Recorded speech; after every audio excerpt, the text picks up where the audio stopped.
O Senhor esteja convosco, Ele está no meio de nós. Proclamação do Evangelho de Jesus Cristo, segundo João. Glória a vós, Senhor. Naquele tempo, disse Jesus aos seus discípulos: Agora parto para aquele que me enviou, e nenhum de vós me pergunta: Para onde vais? Mas, porque vos disse isto, a tristeza encheu os vossos corações. No entanto, eu vos digo a verdade. É bom para vós que eu parta. Se eu não for, não virá até vós o defensor. Mas, se eu me for, eu vou-lo mandarei. E quando vier, ele demonstrará ao mundo em que consistem o pecado, a justiça e o julgamento. O pecado, porque não acreditaram em mim. A justiça, porque vou para o Pai, de modo que não mais me vereis. E o julgamento, porque o chefe deste mundo já está condenado. Palavra da salvação. Glória a vós, Senhor. Meus irmãos e minhas irmãs, como eu tenho dito, nós estamos em clima de despedida. Jesus está se despedindo dos apóstolos. E ele começa a dizer que ele vai partir e vai partir mesmo. Olha como é que ele diz no início: Agora parto para aquele que me enviou. A Santíssima Trindade, na pessoa do Pai, pela força do Espírito, enviou Jesus à terra. E o Verbo divino se encarnou e habitou entre nós. E ele veio para quê? Ele veio para, através do seu corpo, através da sua carne, se oferecer em sacrifício pela nossa redenção. E uma vez que Jesus cumpriu a missão, agora ele ressuscitado, ele ainda ficou os 50 dias, e esses 50 dias estão acabando, já está acabando, mais ou menos 50 dias, porque depois vem o Espírito Santo, né? Com 50 dias de tudo isso que aconteceu com Jesus, aí o Espírito Santo vem sobre os apóstolos. Então, nesse tempo, desses 50 dias, Jesus retorna para a casa do Pai, missão cumprida, a ascensão de nosso Senhor Jesus Cristo, que nós iremos comemorar já no próximo domingo. Então acontece a ascensão. E aí Jesus está dizendo, eu vou para a casa do Pai. Mas ele está dizendo, é preciso que eu vá para que o Espírito venha sobre vocês, o defensor. Porque se eu não for, ele não virá. E aí Jesus traz uma grande novidade. E quando ele vier, ele demonstrará ao mundo em que consiste o pecado, olha só. Ele vai dar clareza ao Espírito Santo do que é o pecado, do que é a justiça e o que é o julgamento. E aqui Jesus dá a explicação depois. O julgamento, porque o chefe deste mundo está condenado. A justiça, porque eu volto para o Pai, e é justo por ele ter cumprido toda a missão. E o pecado, né, que consiste justamente porque para que aqueles possam acreditar nele. Então, quem não acreditar nele, ficará no pecado. Vocês se lembram que muitas vezes Jesus falou isso para as autoridades religiosas daquele tempo? Ele dizia, vocês permanecem no pecado porque vocês não creem em mim? É pecado gravíssimo não acreditar que Jesus é o Filho de Deus, não acreditar que Jesus é Deus. É pecado grave, leva à morte eterna, à condenação eterna. E o Espírito Santo virá e dará clareza para que todos aqueles que possam ouvir, diante dessa clareza, possam abrir o coração. Mas o triste, meus irmãos, que mesmo com o Espírito Santo vindo, muitos não abrirão o coração e renegarão nosso Senhor. Vocês estão entendendo o que Jesus está dizendo? Mas uma coisa Jesus também está dizendo, que o julgamento vai consistir em que o diabo foi vencido. Quando Jesus ele morre na cruz, quando ele derrama o sangue na cruz, ele vence o pecado, ele vence a morte, ele mata a morte e ele destrói o inimigo. Satanás já foi vencido, meus irmãos. Ele já foi vencido. Mas ele continua tendo força, mas ele já foi vencido. Isto consiste o julgamento.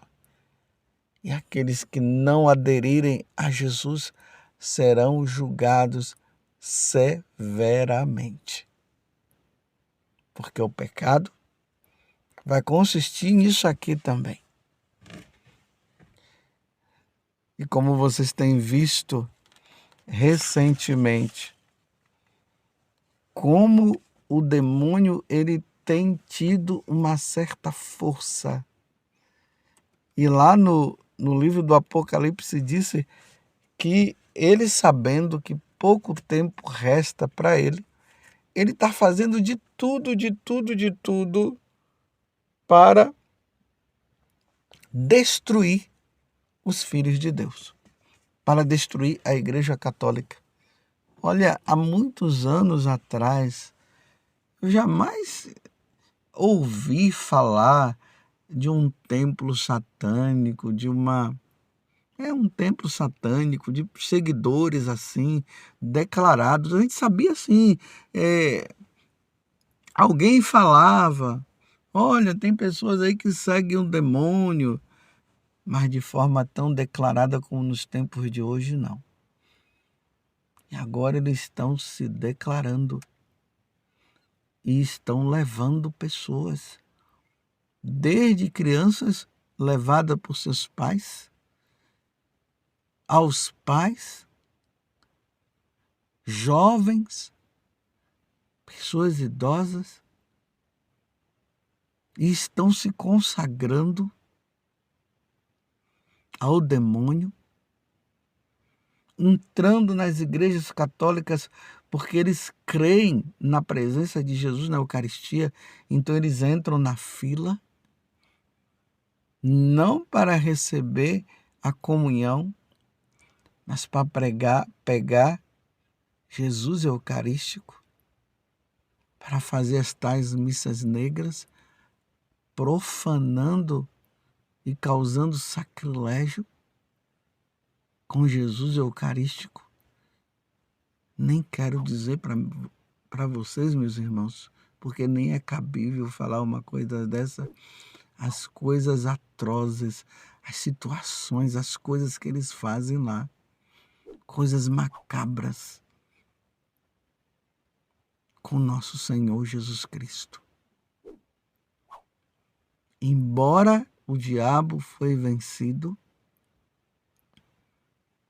mas diante de um mistério que nós não entendemos, ele continua agindo, porque também é necessário que os filhos de Deus se imponham, se mostrem que são seguidores do Senhor, porque é aí que vai dar para se ver quem é o não seguidor.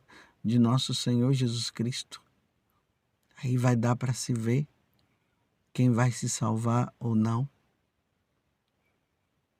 Mas ainda há uma chance, enquanto há vida, há esperança de que essas pessoas possam, iluminados pelo Espírito Santo, como Jesus acabou de nos dizer, eles possam se voltar verdadeiramente para Deus.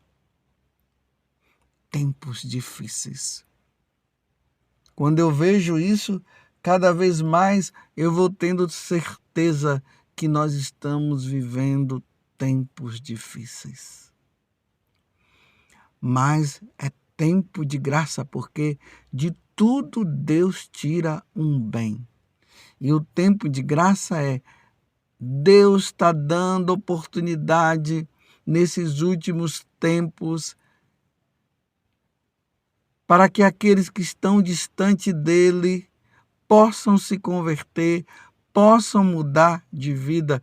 Por isso nós precisamos bombardear o céu com oração, com sacrifício, clamando, pedindo a Deus, quer seja através do texto, do rosário, da sua oração, das suas orações de devoção, na Santa Missa, nas penitências, para que essas pessoas possam abrir o coração para nosso Senhor Jesus Cristo. E aí Deus envia o Espírito Santo. E como o Espírito Santo tem feito no coração de pessoas, muitos estão se convertendo, mas também muitos estão permanecendo no pecado, estão permanecendo nas suas faltas. Mas o Espírito Santo está sendo derramado. Vem, Espírito Santo, sobre a tua igreja. Ilumina cada vez mais a nós. Dai força, Senhor, aos sacerdotes, aos religiosos, aos bispos, aos missionários, para que tenham cada vez mais clareza, para que não tenham medo de anunciar a palavra da verdade, a verdade que és tu,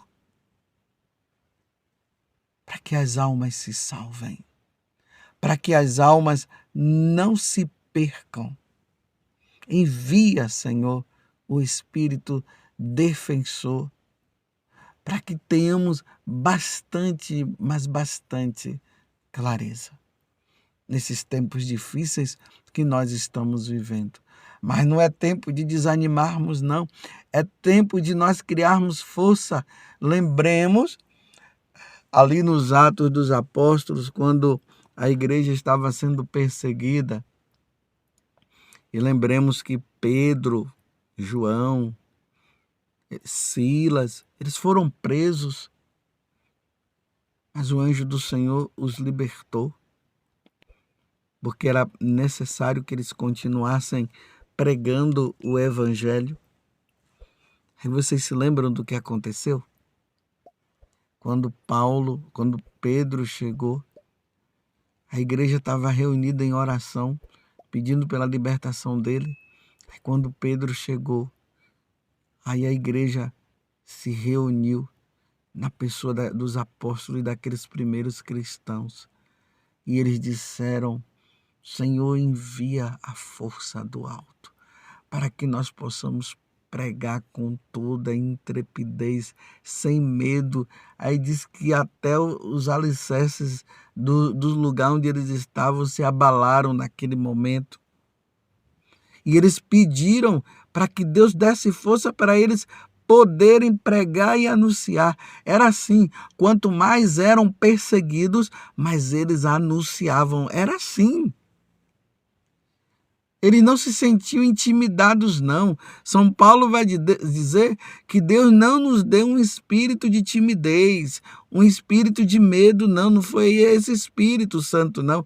Esse Espírito Santo é um espírito de força que é dado a todos nós para anunciarmos o Evangelho. É assim, meus irmãos. Quanto mais perseguição, mais pregação. Quanto mais perseguição, mais oração. Quanto mais perseguição, mais anúncio. Porque é preciso salvar almas. As almas precisam ser salvas. As almas precisam encontrar o céu, o caminho do céu. As almas precisam viver a vida divina e elas não podem ser enganadas por Satanás. Você entende, você compreende os tempos que nós estamos vivendo? E não dá mais para brincar de ser cristão, não. Não dá mais. É preciso levar a sério a nossa catolicidade, a nossa vida de batizado. É preciso levar muito a sério a nossa vida com Deus e não podemos perder as oportunidades. São Paulo, quando ele escreve a Timóteo, ele diz justamente isso. Que nós precisamos anunciar o Evangelho nas oportunidades e nos momentos que não tiver oportunidade, mesmo assim. É preciso pregar, é preciso anunciar, é preciso testemunhar nesses tempos difíceis que nós estamos passando. E Jesus disse que se o Espírito Santo não fosse enviado, nós não teríamos a compreensão disso. Então, vem Espírito Santo. Vem nos conscientizar. Vem Espírito Santo, vem nos ensinar, vem nos mostrar. Vem Espírito Santo revelar o que está oculto. Vem e revela. Mostra-nos, Espírito Santo. Vem, Santo Espírito de Deus. Para que tenhamos noção do que é o pecado, para que nós tenhamos noção do que significa ofender a Deus. Então, dá-nos, Espírito Santo, o temor de Deus. Dá-nos, Senhor, os 7 dons. Dá-nos os 7 dons. Principalmente o dom do temor de Deus. Dá-nos esse Espírito Santo para que possamos, neste mundo, que cada vez mais o ateísmo, o materialismo vai crescendo. Aqueles que estão entrando nessa, eles possam voltar para Deus. E aqueles que estão na caminhada possam continuar sendo fiéis, como aconteceu com os primeiros cristãos. Vem, Espírito Santo de Deus, vem nos ajudar, vem nos fortalecer. E é assim, meus irmãos, que nós vamos caminhando para celebrar a vinda do Espírito Santo sobre os apóstolos, sobre a Virgem Maria. Pedindo que Ele nos dê clareza, entendimento necessário para todas as coisas, para não sermos enganados por Satanás. E aqueles que estão sendo enganados, eles possam se voltar verdadeiramente para Deus. É o que nós pedimos no meio de hoje, pela intercessão de Nossa Senhora de Pentecostes. De Pentecostes, porque ela estava lá no dia também. E ela presenciou e ela viveu toda aquela experiência que os apóstolos tiveram. Vem, Nossa Senhora, nos ajuda. Não permitais, Nossa Senhora, que caiamos no pecado, que consiste justamente em não conhecer e não querer saber do seu Filho Jesus. Vem, Virgem Maria. Ó Virgem Santíssima, não permitais que eu viva e nem morra em pecado mortal. Em pecado mortal eu não hei de morrer, porque a Virgem Santíssima há de me valer. Valei-me, Virgem Santíssima. Louvado seja nosso Senhor Jesus Cristo, para sempre seja louvado, e a sua mãe, Maria Santíssima, vem Espírito Santo.